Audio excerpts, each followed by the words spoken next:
Rồi, xin chào các bác nhé. Hôm nay em có nhận được cái ban bệnh mưa quá. Đây, kiểm tra máy rung giật nhá. Đây. Tiến hành mình cứ phải nổ lên đã. Ok. Rồi.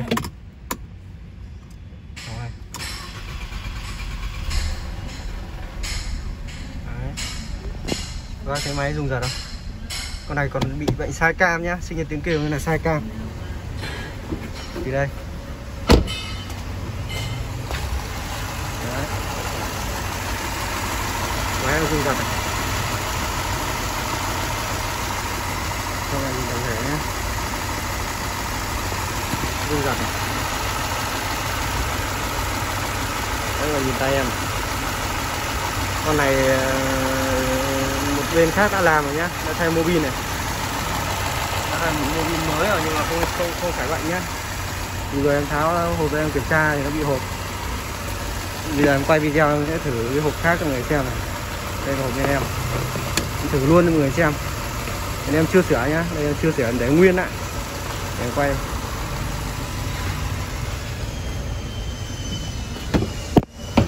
Ok. Nồi đèn nhá. Bấm check động cơ này. Máy rung giật này.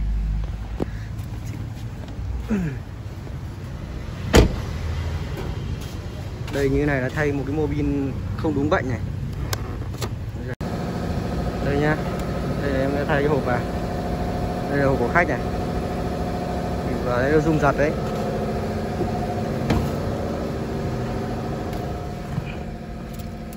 Ok. Nó này. Ngon luôn nha. Em thu luôn. Check động cơ tắt này.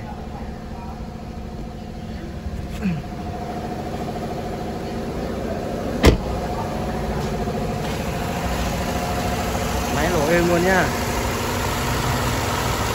Đây. Êm thìn thít luôn. Gọi là êm thút thít luôn. Đấy. Nên nhà em lúc nào cũng sẵn hộp để thử cho khách hàng nhìn thấy luôn. Chứ không mập mờ gì cả, cái gì cũng phải rõ ràng. Đây nha, tất cả các mô bin cũng để nguyên lại. Chưa động chạm tháo thì thay mỗi hộp. Chỉ thay mỗi hộp rồi, giờ em sẽ khắc phục cái hộp này. Giờ em sẽ khắc phục lại cái hộp này nhé. Ok. Ngược C nhá.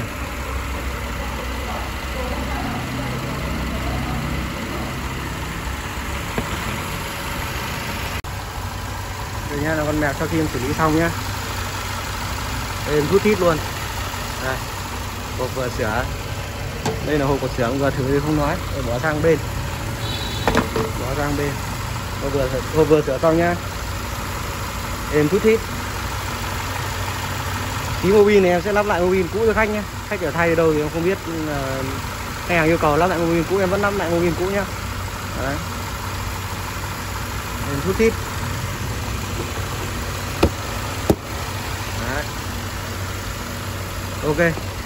Mọi người có gặp cái tình trạng như kiểu là sáng ra ấy, sáng ra đè lên mà nó cũng bỏ máy ấy, hoặc là nó bỏ đây bỏ rõ ràng như này là kể cả nóng hay nguội đều bỏ, hoặc là chỉ có lúc sáng lúc đè lên máy mà bị bỏ máy ấy, thì loanh quanh nó vẫn có khả năng nó vẫn bị hộp nhá.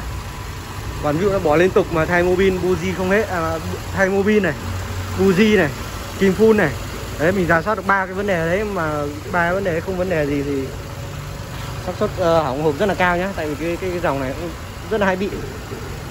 Đấy. Em rút thịt. Mình đang lắp hộp cũ nhá. Ok. Đây này có C. Bây